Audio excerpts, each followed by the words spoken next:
condemned and mocked by 30 million viewers as a pathetic, cowardly fool, Major Frank Burns was an inescapable punchline. Yet the man wearing the uniform, Larry Linville, was a classically trained, highly engineered acting asset. How did starring in MASH, one of the most profitable television properties in history, become a $1 million trap that completely destroyed its most disciplined professional? This is the file on a premium talent nailed to the cross of a loser, right up until his final days spent in illness and industry obscurity. Hollywood operates on a very simple, ruthless economic principle. It is a factory that manufactures identities and sells them to the public at a premium. When an executive finds a mold that prints money, they lock it in a vault and throw away the key. They do not care about a performer's training, their artistic range, or their personal ambitions. If a studio can generate $100 million selling an actor as a fool, that actor will die a fool. This is the unvarnished reality of television production in the 1970s. It was a closed, highly efficient system built entirely to extract maximum profit from a recognizable face week after week. No professional working in that era learned this lesson more brutally than Larry Linville. To tens of millions of Americans tuning in every Monday night, he was Major Frank Burns. He was the sniveling, incompetent, morally bankrupt surgeon on the network mega hit MASH. The role provided a massive weekly paycheck and a permanent spot in television history. It was also a meticulously constructed professional death sentence. The executives at CBS did not just typecast Linville for a few seasons. They buried a highly capable dramatic actor alive inside a character he rapidly grew to despise. The greatest lie the television industry ever sold the public was that Linville was anything like the man he played. Linville's baseline materials highlight the operational efficiency of his casting. He arrived as an elite, classically trained stage actor with a pedigree few in television could match. In the late 1950s, he applied to the Royal Academy of Dramatic Art in London. Out of thousands of international applicants, he was one of only 3 Americans accepted into his class. RADA is not a casual acting workshop designed to get you a commercial agent. It is an institution that breaks performers down to their studs and rebuilds them as theatrical technicians. Linville spent his days studying Shakespeare, Ibsen, biomechanics, and precise vocal projection. He learned the exact geometry of stage movement and the psychological deconstruction of complex tragic figures. He was trained to command a room, hold tension in dead silence, and carry the weight of leading dramatic roles. He survived the brutal London winters and the harsh, unrelenting critiques of British theatre veterans.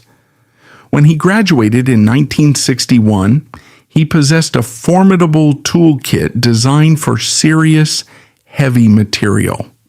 He returned to the United States and put in the grueling hours required of a blue-collar working actor. He spent 8 years touring with regional repertory companies across the country. He played everything from classic villains to troubled protagonists, earning a meager living but building an ironclad work ethic. By the late 1960s, the regional theater circuit could no longer pay the bills. Linville made the necessary pivot to Los Angeles, aiming to transition his stage skills to the screen. The television landscape of that era was dominated by episodic crime procedurals and medical dramas. The studios needed reliable professional actors who could hit their marks, remember their lines, and go home without causing a fuss. Linville fit the bill perfectly. He began booking consistent guest star roles on the biggest shows on the air. You can find his name buried in the credits of programs like Mannix, Mission Impossible, and the FBI. Casting directors hired him to play serious, authoritative men. He was cast as doctors, police lieutenants, and cold-blooded corporate executives. He was never hired to be the comic relief or the bumbling idiot. He was a working actor earning a standard day rate, moving from one soundstage to the next. He treated a one-line role on a Tuesday morning with the same intensity he brought to Othello at Rada.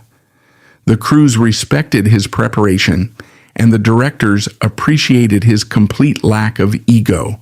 He was building a solid, respectable career as a dramatic character actor. Then, in 1972, 20th Century Fox decided to adapt a hit movie into a weekly sitcom.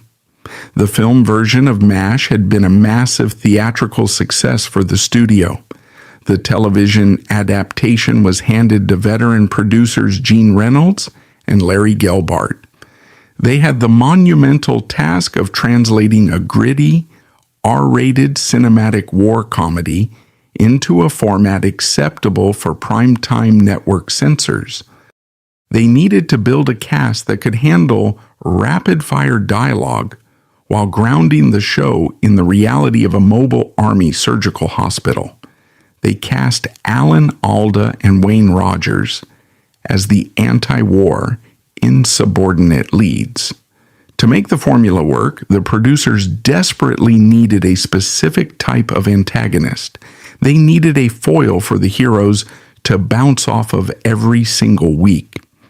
In the film, Robert Duvall played the character of Frank Burns as a terrifying, competent religious zealot. Gelbart knew that a genuinely threatening villain would ruin the comedic pacing of a weekly television show. He needed a bureaucratic coward, a man entirely out of his depth but armed with military authority. Linville walked into the audition room at Fox and saw the sides for the character. Applying his rigorous classical training, he engineered a highly specific, utterly pathetic human being. He tightened his posture, raised the pitch of his voice, and removed all traces of self-awareness from his eyes. He consciously built the architecture of a hypocrite. The producers watched the audition and instantly recognized the value of what Linville was doing. He was operating a piece of human machinery designed to generate contempt. They offered him the role, and Linville signed the standard network contract. He viewed it as just another job, a chance to secure steady pay while playing a fascinatingly flawed character. He had no idea he was signing away his professional identity. The pilot was shot, the network executives screened the footage, and the show was picked up for a full season order. The reality of network television production in 1972 immediately set in. A standard season required 24 episodes, demanding an incredibly aggressive, punishing shooting schedule. The cast and crew were pushed to their physical limits to meet the strict delivery deadlines. There was no time for artistic debates or deep character exploration on the set. The physical demands of the production were brutal. Whether baking in 100-degree heat, wearing authentic wool military uniforms at the Malibu Creek State Park exterior, or suffocating under massive lighting rigs on poorly ventilated Fox sound stages, Linville routinely worked 14-hour days. He hit his marks flawlessly, delivered his lines with precision, and never complained. He was a professional executing his hired task. When the first season aired, the ratings steadily climbed, and the network realized they had a cultural phenomenon on their hands. The CBS brass analyzed the data and identified exactly why the show was working. The audience tuned in to watch the rebellious heroes humiliate the incompetent authority figures. Frank Burns was the ultimate target for that humiliation. The executives issued a clear mandate to the writers' room: do not change the formula. This mandate created a massive immediate problem for Linville the actor.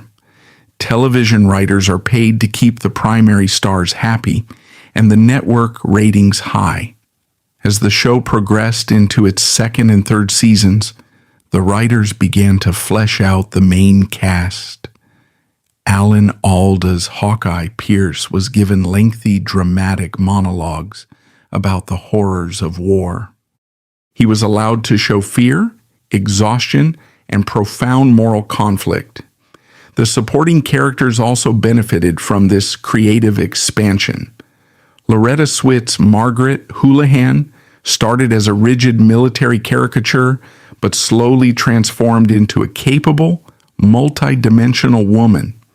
Even the commanding officer, Henry Blake, was given moments of genuine competence and tragic vulnerability.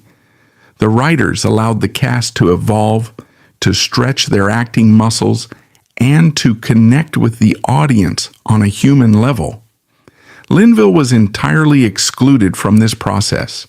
The mechanics of the show required a permanent static punching bag.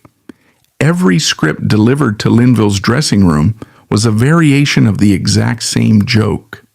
Frank acts aggressively stupid. Frank attempts to enforce a petty rule. Frank is publicly humiliated by the heroes.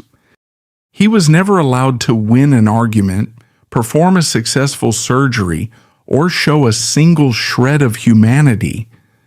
The character was locked in a perpetual state of one-dimensional buffoonery.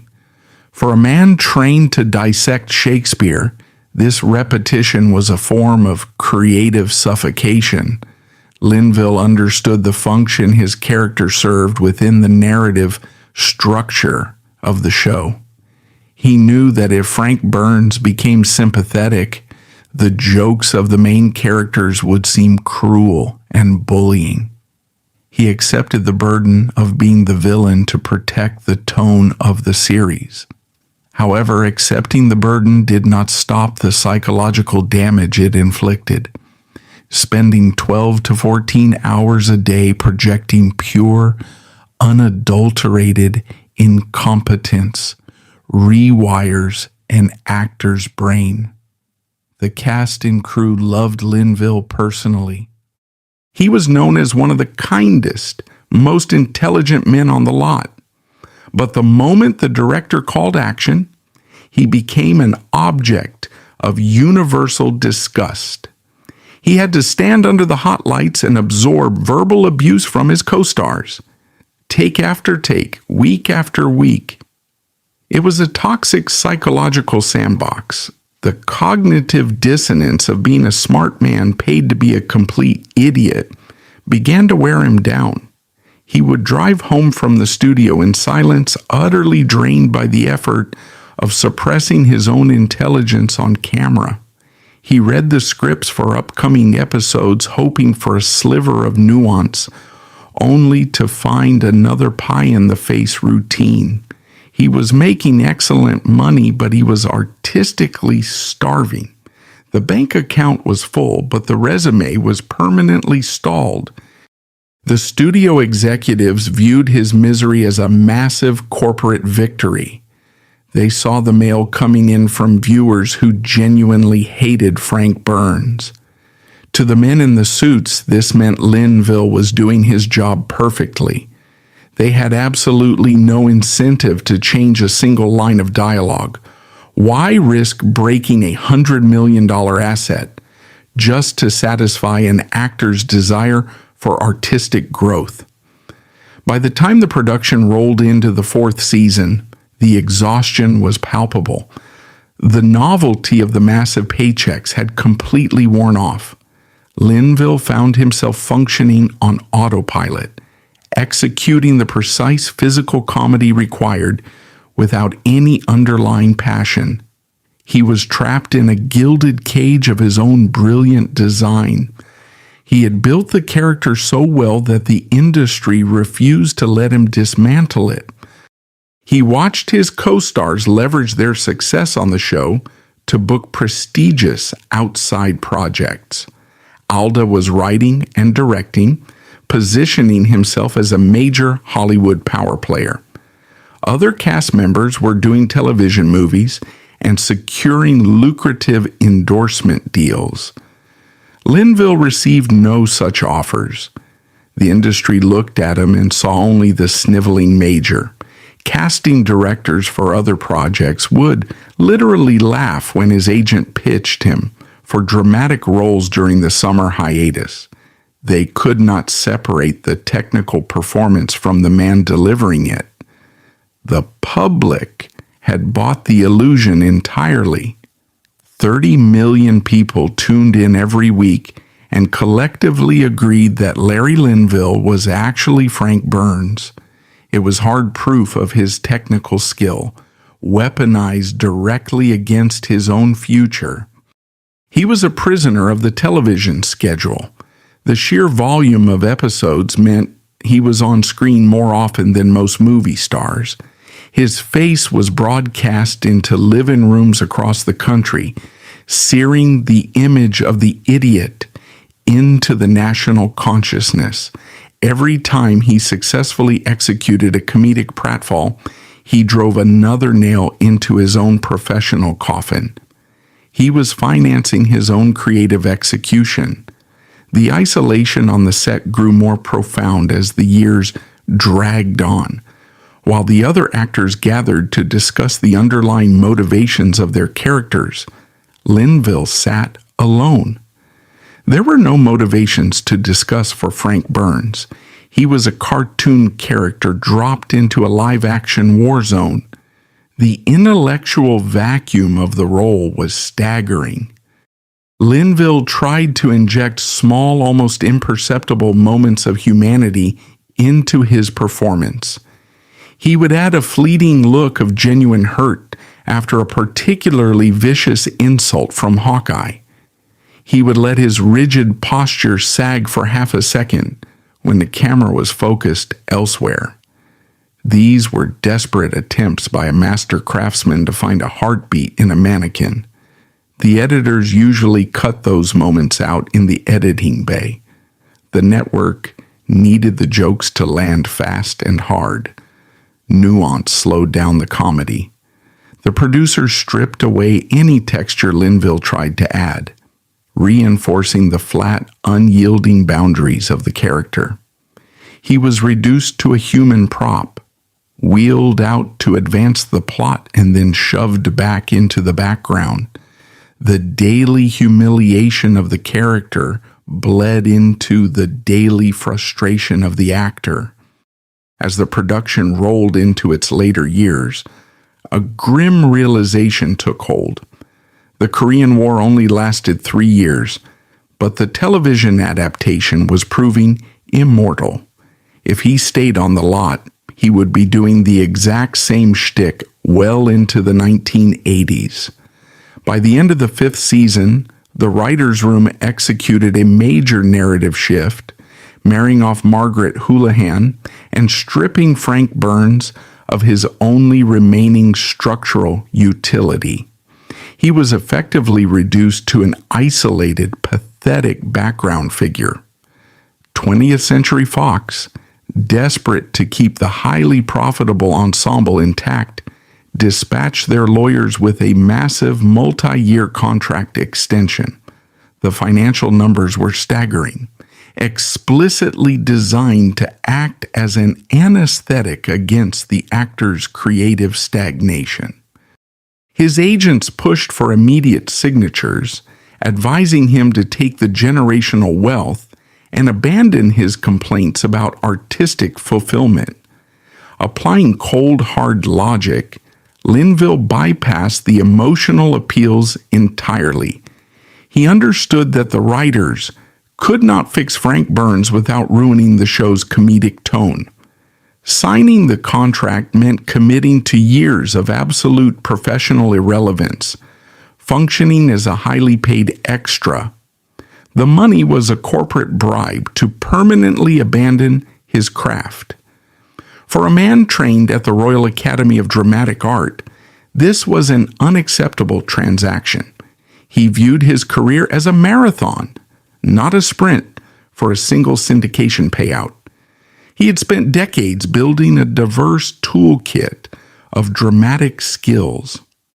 Allowing those skills to atrophy in exchange for studio hush money felt like a betrayal of his entire professional foundation.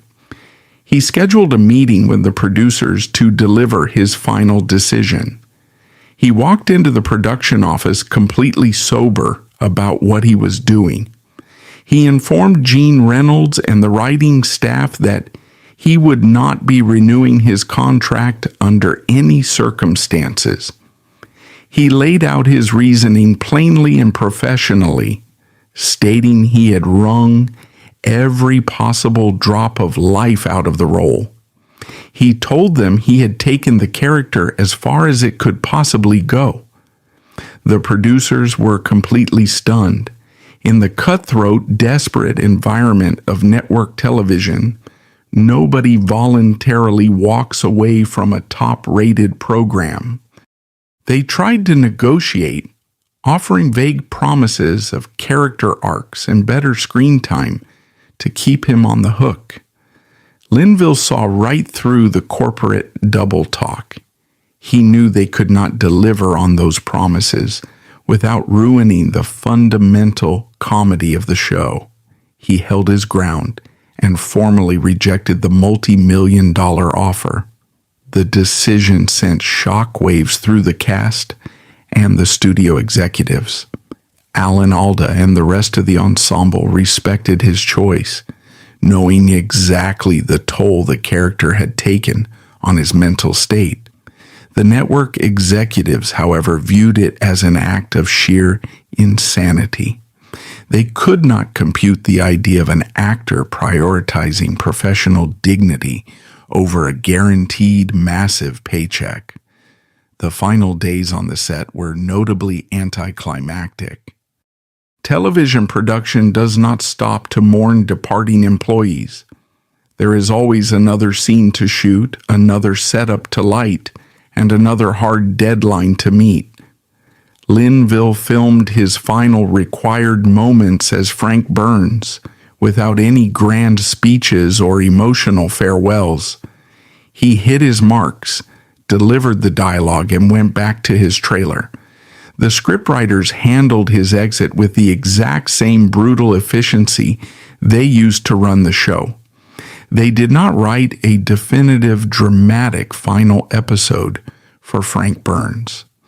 The 5th season simply ended, and the character's ultimate fate was left to be explained away in the premiere of the next season. The studio refused to dedicate valuable screen time to a man who was no longer on the payroll. They treated his departure as a minor administrative footnote. Linville packed up his dressing room, handed in his scripts, and drove his car off the 20th Century Fox lot for the final time. As he passed the security gate, he felt a massive wave of relief. The psychological burden of playing the most hated man in America was finally lifted from his shoulders. He genuinely believed he had just executed a brilliant, necessary career maneuver. His logic seemed perfectly sound at the time. He was a veteran actor who had just anchored 5 seasons of the biggest television show in the world. He had proven his absolute reliability, his impeccable comedic timing, and his ability to handle extreme production schedules without breaking. He assumed the industry would look at his resume and immediately recognize his immense value. He was ready to tackle serious dramatic roles, feature films, and complex theatrical productions. He told his agents to start fielding offers from A-list directors and prestige television producers. He was entirely prepared to take a pay cut for the right material. He just wanted to work with professionals who respected the craft of acting. He spent the first few weeks of his unemployment enjoying the silence and preparing for the next major chapter of his career. The reality of the Hollywood machine operates on a completely different frequency than the logical mind of a stage actor. The industry does not care about your training or your ability to memorize classical texts. It cares entirely about how easily you can be categorized, packaged, and sold to a target demographic. Linville assumed his departure proved he was a serious artist. The studio heads viewed his departure as a massive, unforgivable inconvenience. The executives at CBS were furious that he had disrupted their highly profitable assembly line. They immediately ordered the casting department to find a replacement to fill the void. They needed a new antagonist, but one who would not demand the same level of narrative attention or cause contract headaches. The machine simply shifted gears, wrote a new character named Charles Emerson Winchester III, and kept printing money. The show did not miss a single beat without him. This rapid replacement should have been the first major warning sign for Linville. It proved that the industry viewed actors as entirely interchangeable cogs in a larger corporate mechanism. The network did not mourn the loss of his specific talent or his carefully crafted performance. They just found another actor willing to put on a uniform and hit the required marks for the camera. Typecasting is the entertainment industry's most efficient and permanent form of punishment. It is an unwritten sentence handed down by a collective of casting directors, producers, and network executives. The system decides that your identity is fixed. Your utility is limited and your career will never evolve past the exact image you presented on your most successful project. This is the reality Larry Linville slammed into at top speed. The immediate aftermath of his departure from MASH was characterized by a deafening silence. His agents, operating out of high-end offices in Beverly Hills, began the standard process of attempting to pivot a major television star into feature films. They compiled reels of his strongest performances, highlighted his RADA training in his biography, and aggressively pitched him for complex dramatic roles. The strategy was logical, standard practice, and completely ineffective. Driven strictly by corporate risk assessment, producers viewed his presence in a serious cinematic role as a massive liability. Producers argued that putting Linville in a serious cinematic role was a massive liability for their investment. They believed that the moment his face appeared on a 40-foot movie screen, the audience would collectively disconnect from the drama. The prevailing theory was that viewers would just sit in the dark, waiting for him to do something incredibly stupid to ruin the scene. You cannot sell tickets to a tense thriller if the audience is giggling at the antagonist because they expect him to trip over his own shoelaces. The studio executives lacked the imagination to see past the persona they had helped create and distribute. They viewed his specific brand of fame as radioactive. He was famous, undeniably so, but it was the exact wrong kind of fame for an actor seeking longevity. Linville attempted to counter this narrative by taking meetings across town.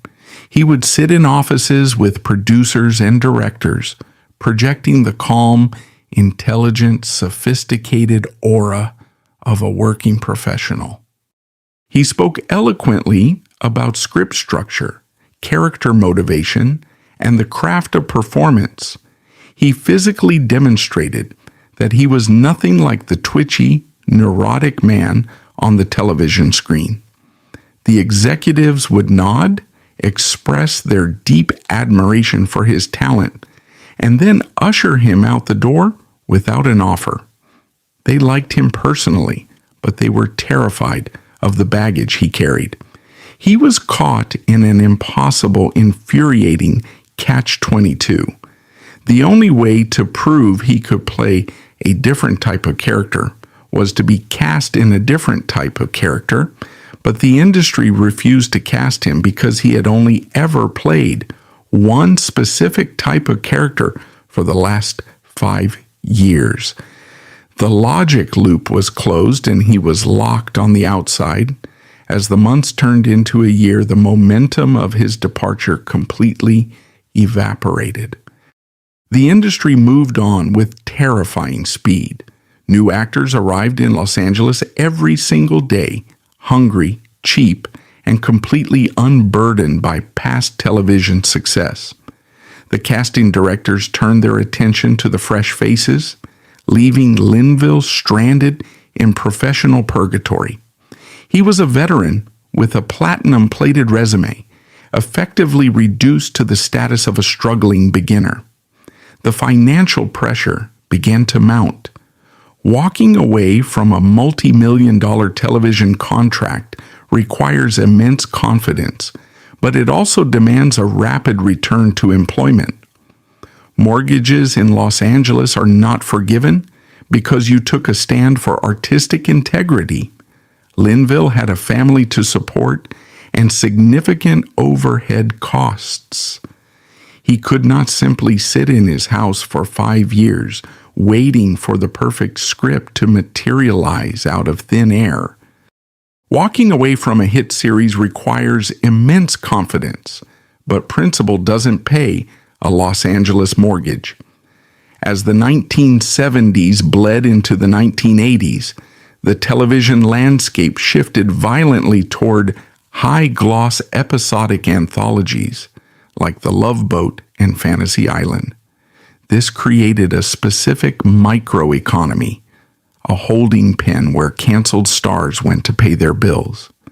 With his network money gone and the A-list doors locked, Linville's agents pointed him toward this neon-lit graveyard. Booking episodic guest spots was a highly visible demotion. Going from a series regular with a designated parking spot to a transient worker, collecting a flat fee signaled a total loss of leverage. The casting directors for these shows kept large binders of canceled stars. When a script called for a pompous husband, they flipped to Linville's page. They were purchasing a heavily discounted version of his previous network persona. The offers were insulting. He was hired explicitly as a setup prop to make lead actors look good, instructed to replicate his old sitcom persona, but on a fraction of the budget. Working on rushed, flatly lit productions with pedestrian dialogue, he swallowed his pride and utilized his world-class timing to make the garbage functional. He brought absolute professionalism to every set, never throwing a tantrum or demanding rewrites. Yet this extreme compliance actively reinforced his exile.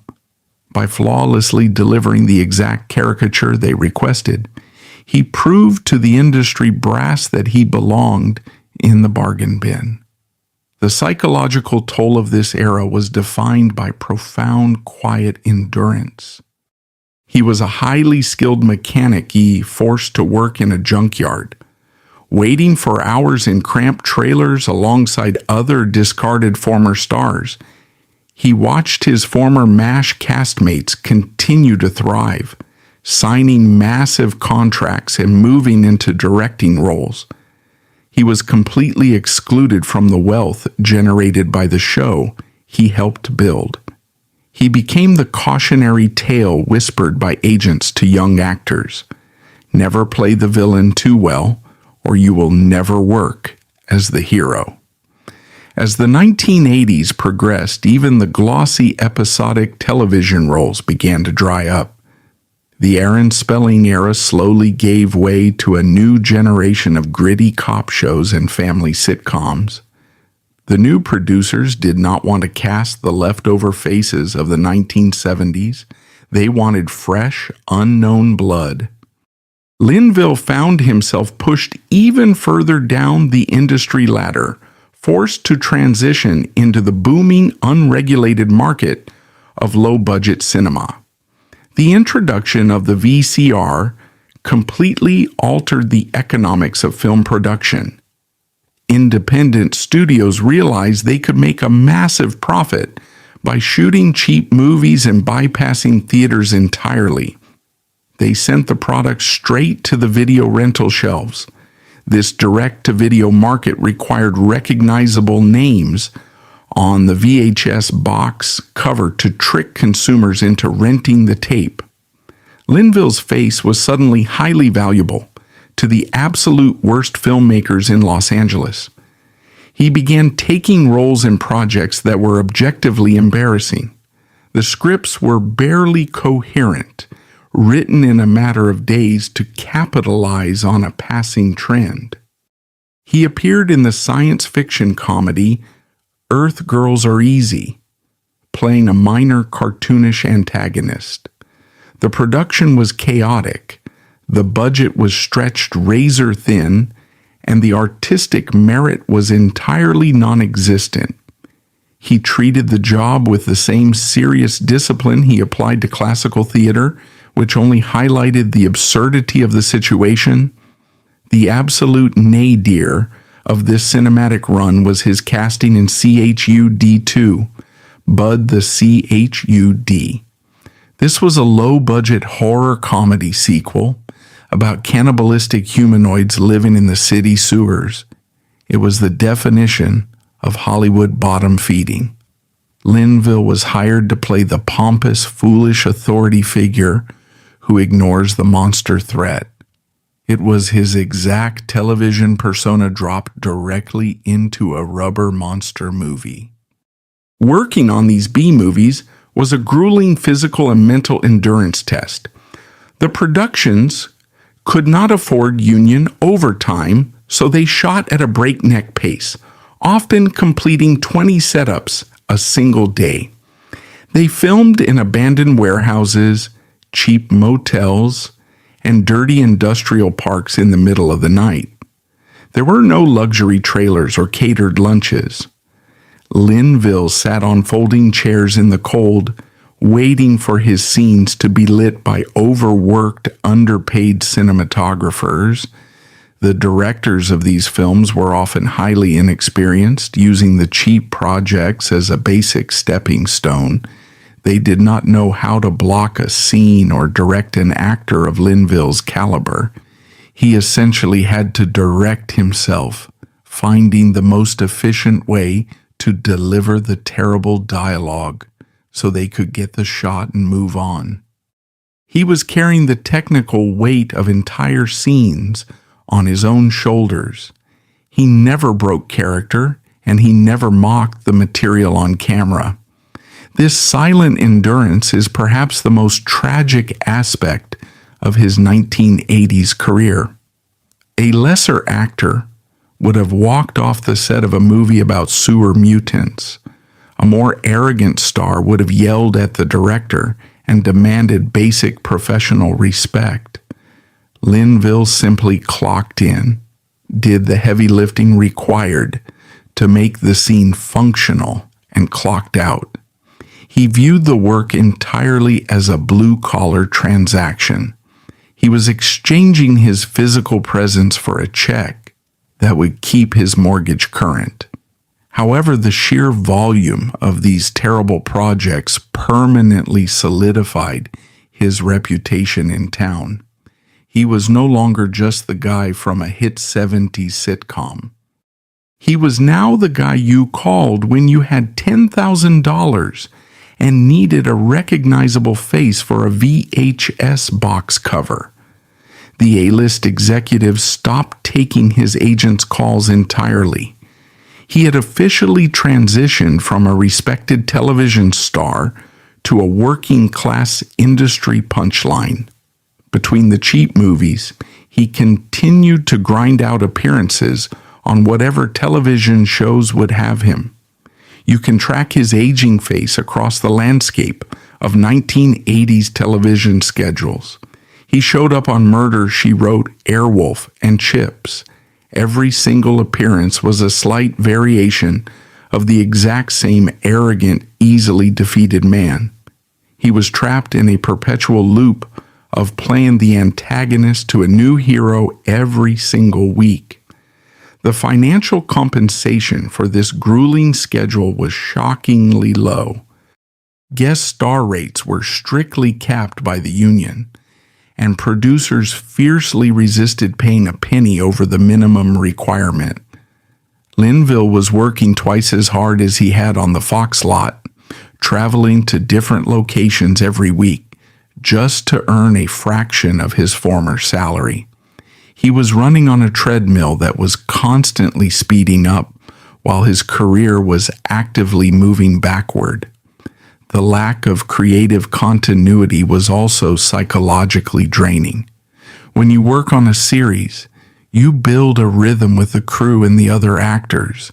You develop shorthand communication and a strong sense of shared purpose. As a permanent guest star, Linville was a perpetual outsider. He had to walk onto a new set every Monday, figure out the established social dynamics, and attempt to fit into a machine that was already running at full speed. He was a ghost haunting the sound stages of Los Angeles.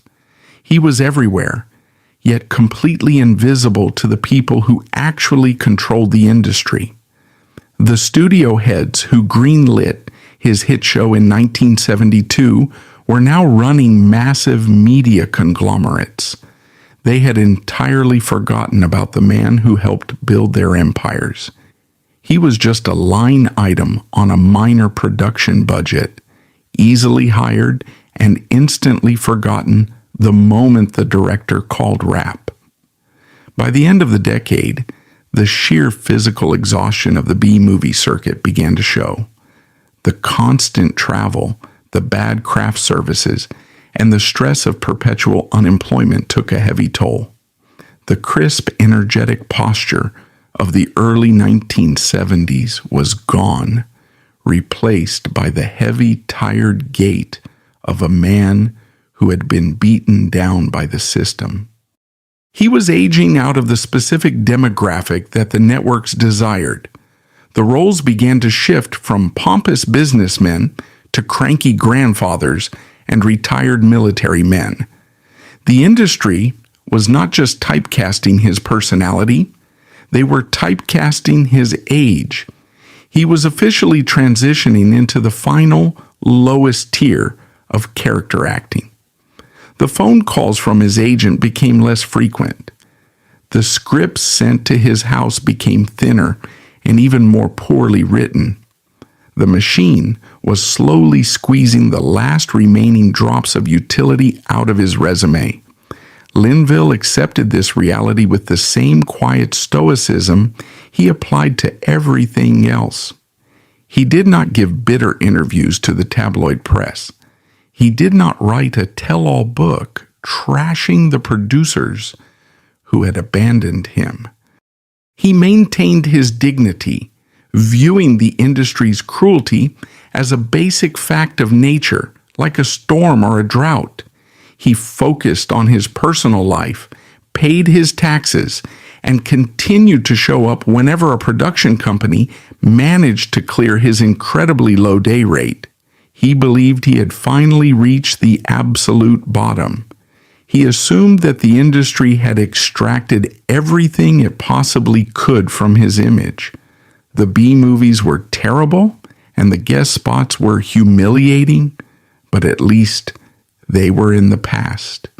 He thought the worst the business could do was simply ignore him and let him quietly fade into complete obscurity.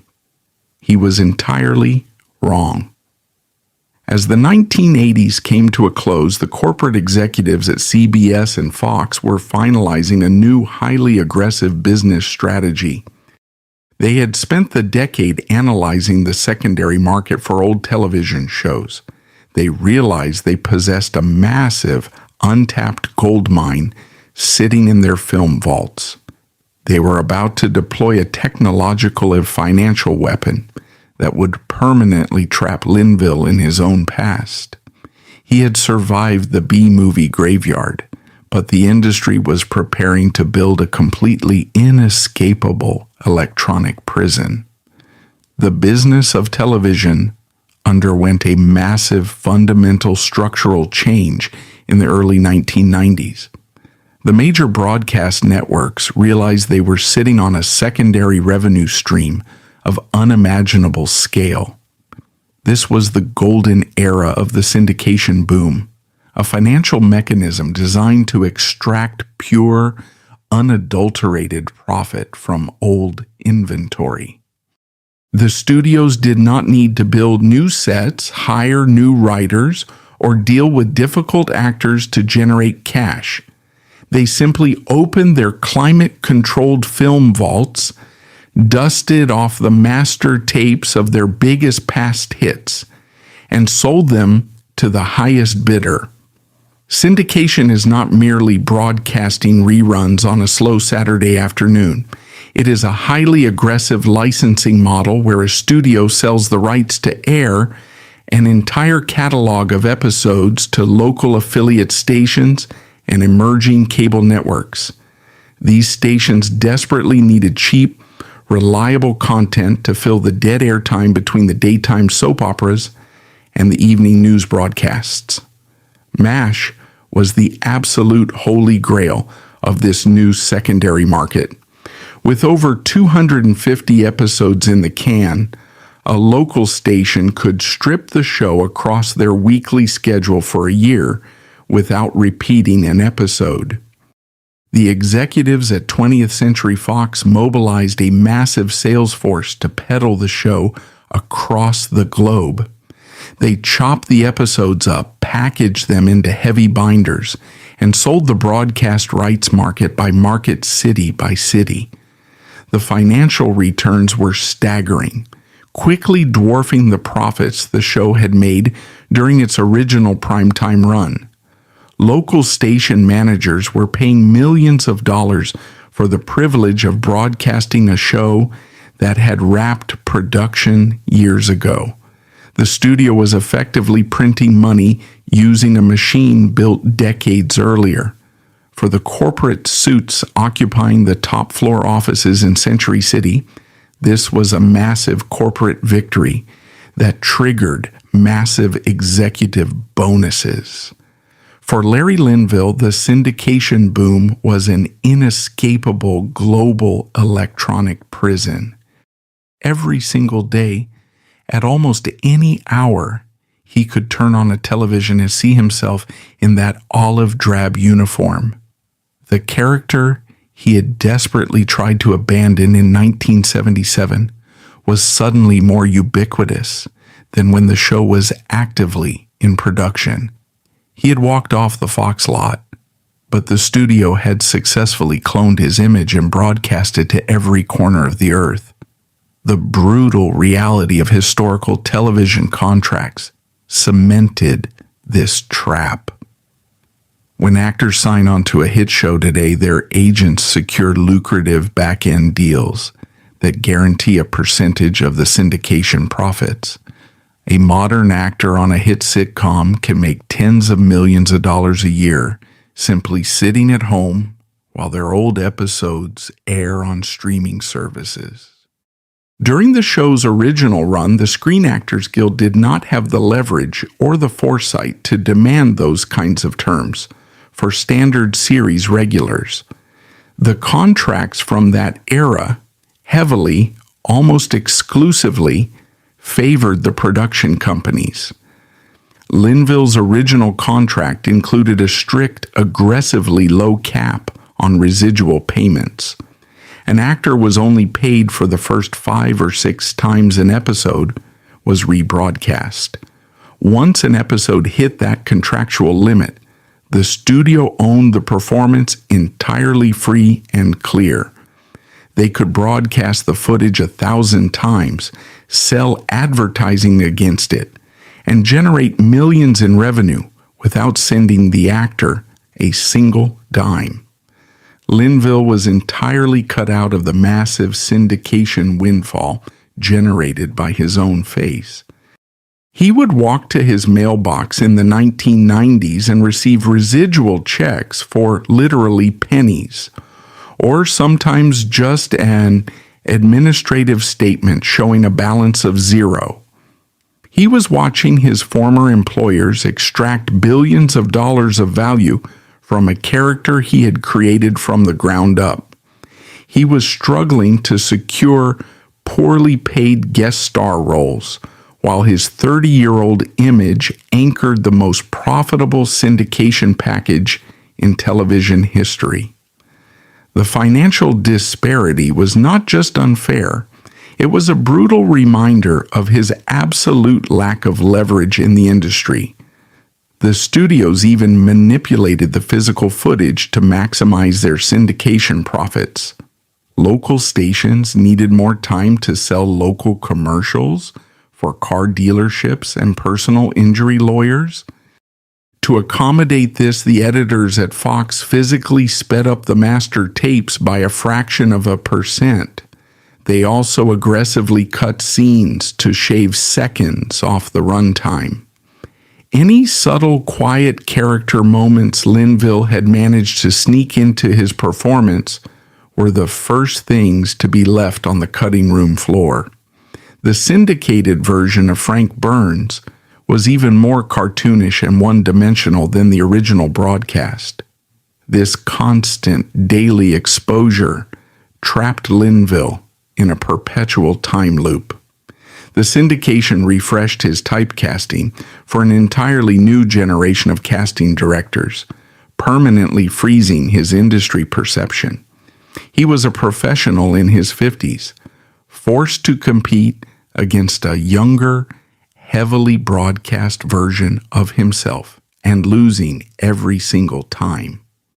In public spaces, the fallout was equally relentless. Strangers would aggressively demand interaction with Frank Burns, yelling derogatory nicknames and demanding he recreate the pathetic nasal whine he engineered on the soundstage. The public fundamentally failed to separate the technical performance from the man. Handling this public intrusion required massive psychological restraint. Any display of legitimate anger would only validate the assumption that he was as nasty as Frank Burns.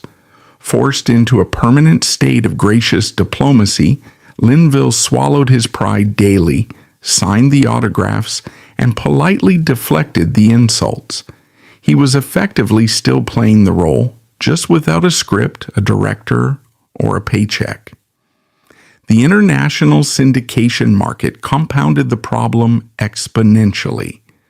MASH was heavily exported to foreign markets, becoming a massive hit in the United Kingdom, Australia, and across Europe.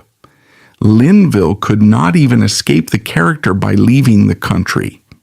If he took a vacation to London, the local tabloids would run stories about the American sitcom star visiting their city.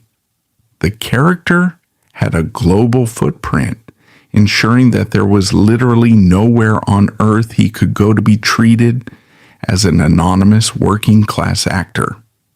The sheer volume of exposure created a bizarre artificial fame that offered absolutely zero professional utility.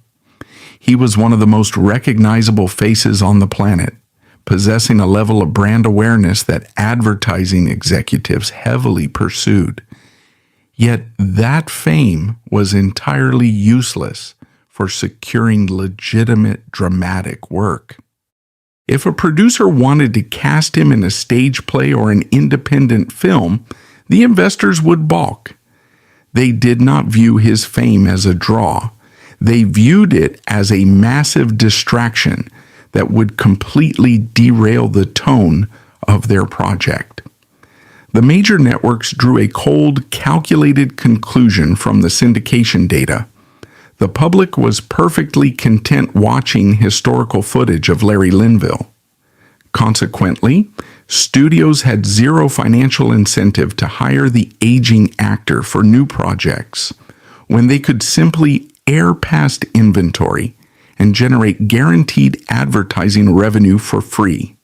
This is the ultimate trap of the syndication machine. It turns a performer into a permanent, highly profitable ghost. Linville was effectively competing for roles against a younger, heavily broadcast version of himself and losing every single time. The industry successfully automated his performance, converting his craft into a passive income stream for corporate shareholders while leaving the human entirely out of the equation. As the decade wore on, the contrast between the show's enduring legacy and his personal reality became increasingly stark. The cast of MASH was frequently called back together for highly publicized reunion specials and retrospective documentaries. The network would assemble the actors on a stage, roll out the old clips, and celebrate the monumental television history they had created. These events were massive ratings winners, heavily promoted by the network PR departments to squeeze even more value out of the brand. Linville participated in these retrospectives with his standard, unwavering professionalism. He sat on the panels, answered the questions from the interviewers, and shared polite anecdotes about the grueling production schedules. He never used these platforms to air his legitimate grievances about the contracts or the typecasting. He knew that the network controlled the editing bay. If he complained, they would simply cut his remarks and make him look bitter. He played the game, smiled for the cameras, and then drove back to a career that was firmly stuck in neutral. The other actors on the stage used the show as a foundation to build massive entertainment empires. Alan Alda was directing feature films and writing best-selling books. Others had secured lucrative producing deals and stable long-term television directing gigs. They had leveraged their success perfectly. Linville sat next to them, fully aware that he had brought the exact same level of talent and dedication to the set, only to be handed a completely different professional outcome. The industry had chosen its winners and its losers entirely based on the arbitrary nature of the roles they played. By 1998, the chronic stress and decades of chain smoking manifested physically. Diagnosed with a malignant lung tumor, Linville faced the immediate reality of becoming uninsurable in Hollywood. He fought the disease in strict secrecy, undergoing a highly invasive surgical excision that permanently destroyed his lung capacity and forced a hard stop to his working life. While Linville physically deteriorated in private, his syndicated counterpart continued generating millions globally. On April 10, 2000, his compromised immune system succumbed to pneumonia. He was 60 years old. The corporate machinery barely registered the event. CBS authorized a brief static memorial graphic before a commercial break, fulfilling their absolute minimum PR obligation. The next day, the broadcast schedule resumed uninterrupted. The human asset expired, but the intellectual property continued paying dividends. The factory had successfully outlasted the worker.